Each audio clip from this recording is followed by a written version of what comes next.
Bonjour à tous et bonjour à chacun. Bienvenue sur RCF pour ce nouvel épisode des Clés de la liturgie, votre rendez-vous pour mieux comprendre ou découvrir la liturgie catholique en quelques minutes chaque semaine. La liturgie étant, je le rappelle, la manière dont on prie Dieu, l'ensemble des rites, les célébrations, les prières. Et aujourd'hui, nous continuons notre série consacrée à la messe, le rendez-vous majeur des catholiques tous les dimanches.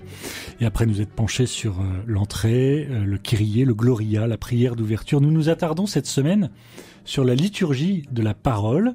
Vous savez, ces lectures qui sont faites durant la première partie de la messe. Et avec nous, en studio, comme chaque semaine, le Père Charles-Marie Rigail. Bonjour mon Père. Bonjour Arnaud. Pourquoi, première question, Père Charles-Marie Rigail, pourquoi c'est important d'écouter la parole de Dieu à la messe? Bonne question. Je pourrais répondre en quelques mots, parce que la foi naît de ce que l'on entend, dit saint Paul quand il écrit aux Romains. Et il leur dit, la foi, elle va naître de ce que vous allez entendre, et ce qu'on entend, alors c'est la parole du Christ. Et on y reviendra dans notre explication, mais cette parole qui est prononcée, c'est pas un joli texte qui nous dirait des belles choses, qui serait inspirant. Pour nous, c'est véritablement le Christ qui se donne à voir, à contempler. Et alors, évidemment, puisqu'on s'est rassemblés dans l'Eucharistie, on se retrouve à la messe le dimanche pour faire cette rencontre du Christ présent au milieu de nous, il est normal, et il est même indispensable, qu'à un moment donné, on se mette à écouter cette parole qui est proclamée et qui, pour nous, est la présence du Christ. Et l'Église le dit assez fort, parfois on dit oui, le Christ présent, il est là dans l'Eucharistie. Mais il est aussi présent dans sa parole quand elle est proclamée dans la liturgie. C'est cette phrase à laquelle vous faites référence que je vais vous lire parce que je l'ai trouvée très intéressante et très forte. C'est dans le Concile Vatican II, dans Dei Verbum.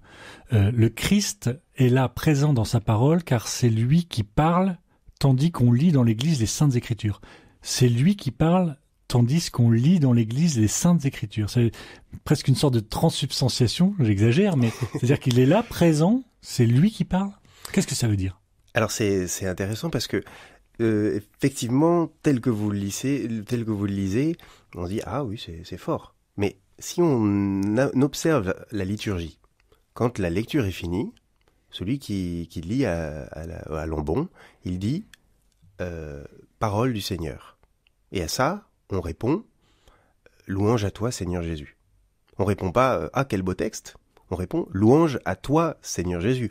On s'adresse à Jésus. Donc on est bien en train de dire, mais oui en fait, le Seigneur est présent et on vient de le rencontrer à travers sa parole. Vous voyez, c'est pas anodin. C'est des phrases qu'on dit, je le conçois. Parfois sans le penser. Oui. Exactement, machinalement. Mais en fait, elles disent beaucoup. Et on le redit à l'Évangile. Acclamons la parole de Dieu. Et on reconnaît que le Seigneur est présent. Alors on va voir ensemble comment, de quelle manière, pourquoi est-ce qu'on reconnaît que le Christ est présent dans un texte de l'Ancien Testament qui nous paraît peut-être un peu compliqué, qui nous parle de tout sauf de Jésus, parfois de scènes de violence, etc. On se dit mais qu'est-ce que ça veut dire ça ? Et si on reconnaît le Christ présent et on va voir un petit peu pourquoi mais plus tard. Et c'est pour ça que la liturgie d'ailleurs demande de conclure la lecture par cette petite phrase là dont vous parliez, parole du Seigneur. Exactement. Oui, c'était déjà, ça a été demandé depuis longtemps, mais dans l'édition précédente du lectionnaire, c'était pas écrit, ce qui fait que ceux qui étaient bien formés le savaient et le disaient, et puis les autres, ils se retrouvaient à plus savoir exactement ce qu'il fallait dire et donc ne le disaient pas. Depuis maintenant, c'est écrit. Donc on ne se trompe plus. Passer à côté. Exactement. Lorsqu'on assiste à la messe, on voit les lecteurs se lever et se rendre à une sorte de joli pupitre, souvent un meuble qui est décoré, qui est embelli avec soin. Ce meuble, on l'appelle l'ambon. D'où vient ce mot et que représente-t-il, l'ambon ? Alors l'ambon, c'est donc ce fameux meuble qui est différent d'un pupitre, en principe. C'est pas simplement un pupitre de lecteur, de chantre ou de d'animateur. Oui, c'est souvent un meuble un peu décoré. Oui. Exactement, il est un peu décoré et bien souvent, quand il a été construit en même temps que de manière harmonieuse avec le reste, il répond à l'autel. Même matériaux, même style, etc. C'est pas anodin. En tout cas, ambon, ça vient du grec. Et le terme, le verbe grec anabanein, ça veut dire monter. C'est ce petit promontoire sur lequel on va pouvoir proclamer quelque chose. Alors évidemment, au départ, c'est pas spécialement la parole de Dieu. Quand on veut dire quelque chose, annoncer une nouvelle loi, proclamer quelque chose, on monte on monte, et c'est tout à fait logique parce qu'en fait il faut que la voix puisse porter. Il y a quelque chose de tout à fait matériel, mais il faut aussi qu'on puisse voir la personne qui lit. C'est plus simple aussi de comprendre quand on est face à la personne qui lit. Et puis il y a quelque chose de se mettre en hauteur, parce qu'il y a quelque chose de haut qui va nous être annoncé. Et donc, je vous le disais, ce meuble qu'on appelle l'ambon, dont il est souhaitable que ce soit différencié des autres lieu où on va prendre la parole, c'est vraiment le lieu où on va proclamer la parole de Dieu. Vous pourriez m'arrêter en disant, mais moi j'ai déjà vu, je vois le prêtre qui fait l'homélie. L'homélie, c'est quand même souvent lui qui l'a écrite. Dire que c'est la parole de Dieu, oui, c'est peut-être vrai. un petit peu exagéré. C'est le même endroit. Et oui, c'est le même endroit. Parce qu'en fait, il va y avoir à cet endroit-là la parole de Dieu, le commentaire de cette parole de Dieu qui doit lui être lié. On en reparlera quand on traitera de l'homélie dans quelques semaines. Et puis aussi parfois la prière universelle. La prière universelle parce qu'elle est aussi censée être le prolongement de ce que l'on a entendu et rencontré dans la parole de Dieu. Donc c'est un lieu bien identifié, c'est pas un simple pupitre, et c'est parfois en lien avec l'autel, vous le dites, au niveau, des matériaux, du style. C'est voulu ça, le lien avec l'autel ? Et oui, c'est voulu. C'est tout à fait souhaité parce que il y a dans le concile, on parle d'une seule et même table qui a parfois été traduite par deux tables, mais une seule et même table de la parole et de l'Eucharistie. La parole et l'Eucharistie sont en fait la même table. Vous savez, Jésus dans l'Évangile dit l'homme ne se nourrit pas seulement de pain, il se nourrit de toute parole qui sort de la bouche de Dieu. Et donc nous qui nous rendons à la messe, à l'Eucharistie pour nous nourrir, eh bien on va se nourrir de cette parole aussi. Voilà. Et il y a d'ailleurs parfois, quand on est dans une église qui déploie un petit peu la liturgie et qui a aussi un peu les moyens, on voit arriver dans la procession un livre qui s'appelle l'Évangéliaire et qui arrive en procession, porté parfois par le diacre quand il y en a un, et qu'on va dès le début de la messe poser non pas à l'ambon, mais sur l'autel. Pour faire le lien. C'est la seule chose qui va passer. Et pour montrer que la parole est une nourriture. Exactement. Il va passer de l'autel à l'ambon, et c'est la seule chose qui passe de l'autel à l'ambon pour faire le lien. C'est bien cette parole qui nous nourrit. Alors, justement, après commencent les lectures. Il y a trois passages qui ont été choisis.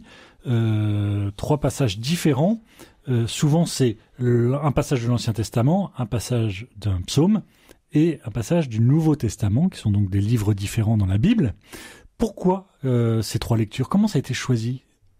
Alors, ça c'est effectivement le déroulement dans la messe du dimanche, et vous avez raison, quasiment tout le temps l'Ancien Testament dans la première lecture, sauf au temps pascal, où là on lit les Actes des Apôtres, mais sinon c'est effectivement à peu près simple, Ancien Testament, psaume qu'on retrouve dans l'Ancien Testament, et puis une lecture qui est dans le Nouveau Testament mais qui n'est pas l'Évangile. Donc ça va être les épîtres, les lettres de Paul, les lettres de Jean, la lettre de Pierre, etc. Eh bien, ça nous fait faire un chemin.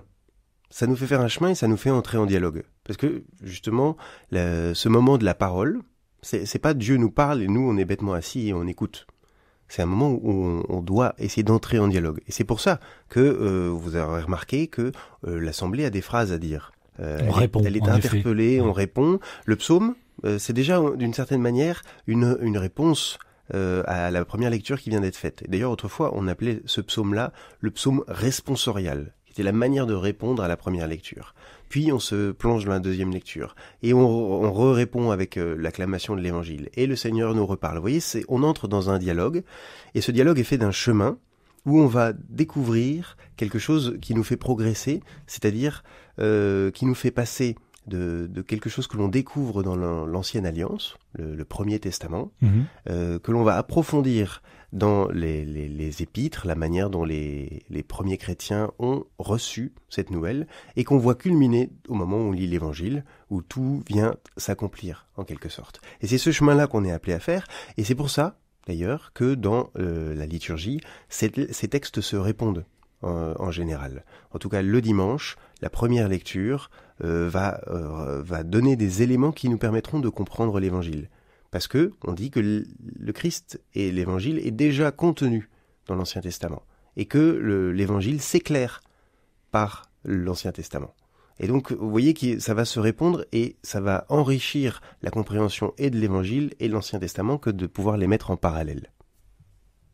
Et alors, on peut aussi se poser la question de la personne qui lit. C'est variable selon la paroisse dans laquelle on est, l'église dans laquelle on se rend. Est-ce qu'il y a une règle pour ça ? Qui a le droit de lire ? Est-ce que c'est n'importe qui ? Tiens, Michel, t'es dispo, tu veux bien lire ? Comment ça se passe ? Et puis d'ailleurs, il me semble que le pape a ouvert ce ministère, qui est un ministère apparemment, aux femmes dernièrement. Est-ce que vous pouvez nous éclairer un peu sur tout ça ? Exactement. Alors, vous l'aurez remarqué, c'est pas nouveau que les paroissiens lisent à la messe. Je pense que moi j'ai toujours connu les personnes venir lire sans avoir une formation spéciale, sans être institués, sans être en aube. Enfin voilà, on voit bien que les premières lectures sont faites par des gens qui sont pas dans le cœur au départ. Ouais, c'est des paroissiens, des fidèles. Exactement, tout à fait. Le pape François l'explique assez bien dans le texte qu'il promulgue. Donc il l'a écrit et promulgué en janvier 2021. Ça fait pile un an. Il écrit ce qu'on appelle un motu proprio. C'est une lettre apostolique qu'il envoie de sa propre initiative, qui s'appelle Spiritus Domini, l'esprit du Seigneur. Et il dit que tout simplement la lecture, le fait de lire, c'est pas quelque chose qui est lié à un ministère qui est ordonné. C'est quelque chose qui est lié au baptême. Et donc, puisque c'est lié au baptême, alors il est possible de donner cette mission à tout baptisé. Et donc, c'était déjà fait dans les paroisses de France depuis longtemps, et là, il l'institue officiellement pour pouvoir effectivement se dire clairement que ce ministère, c'est un ministère lié à la vie baptismale, proclamer la parole de Dieu, parce que c'est ce dont on parle, il ne s'agit pas de lire. Tout le monde évidemment peut lire même l'évangile, même les psaumes. Oui, c'est plus que lire un texte, on est d'accord. Là il s'agit bien de le proclamer en assemblée. Et que cet acte de proclamer la parole de Dieu en assemblée, c'est lié à notre baptême, au baptême de chacun. Et donc c'est à la portée de tous ceux qui sont capables, et alors c'est plus concret, mais de s'exprimer clairement, distinctement, pour être entendus par la majorité des personnes. C'est vrai que c'est important ça, et peut-être que certains de nos auditeurs se disent que de temps en temps, ils entendent pas bien, c'est pas très clair, etc. Merci beaucoup, mon père, pour ces éclairages sur les lectures de la messe. Nous verrons dans un prochain épisode un peu plus en détail l'Évangile, qui est le sommet de ces lectures, vous nous l'avez dit tout à l'heure. Pour ceux qui nous écoutent et qui aimeraient, qui nous découvrent, qui aimeraient en savoir un peu plus et découvrir les autres émissions, puisqu'il y en a 16, si je compte bien, déjà qui sont disponibles sur rcf.fr en podcast, les clés de la liturgie. Vous verrez, il y a déjà 16 épisodes qui vous permettront d'entrer un peu plus dans la liturgie catholique. Merci mon père. Merci Arnaud.